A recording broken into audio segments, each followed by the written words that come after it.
Treasures, the largest strip club in town. Was it crime fighting or just having a good time? Investigative reporter Jeremy Rogowski is here with what he's uncovered. Well, Lisa and Greg, both the city of Houston and Harris County call it a magnet for crime, and they're fighting it in court.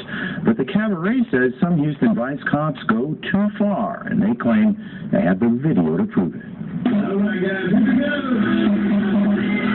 The city and the county are quick to call Treasures a haven for criminal activity that needs frequent police attention. But some say crime has nothing to do with it. Drinking beer, having a good time, and getting dances from pretty girls. Attorney Casey Wallace represents Treasures. So who's he talking about?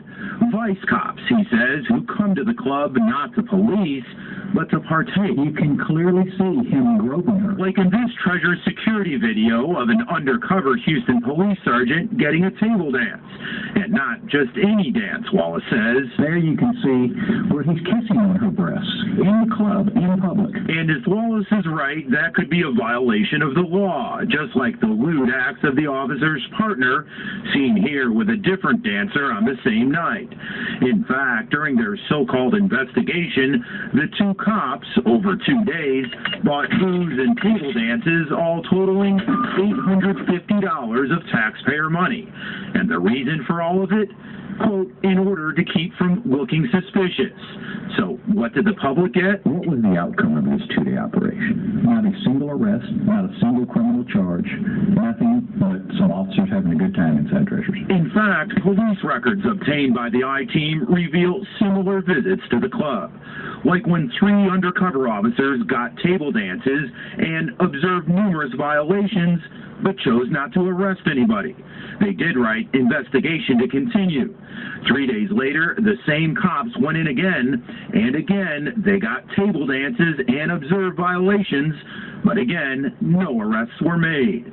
And again, investigation to continue. And then there's this case, where undercover cops came to the club and officers negotiated for 2 dancers to engage in oral sex with each other.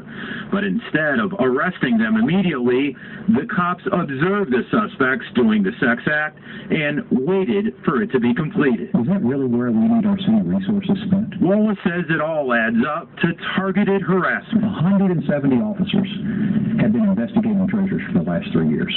170 officers have not investigated any of the other clubs in Houston. But here's the thing. When the I-Team checked court records, we found that 3 out of every 4 prostitution cases at Treasures are dismissed. And yet, it is the biggest whorehouse in Texas. That's how the Harris County Attorney's Office calls it. It recently joined City of Houston's attorneys, who've been battling Treasures for years in court, calling the club a public nuisance.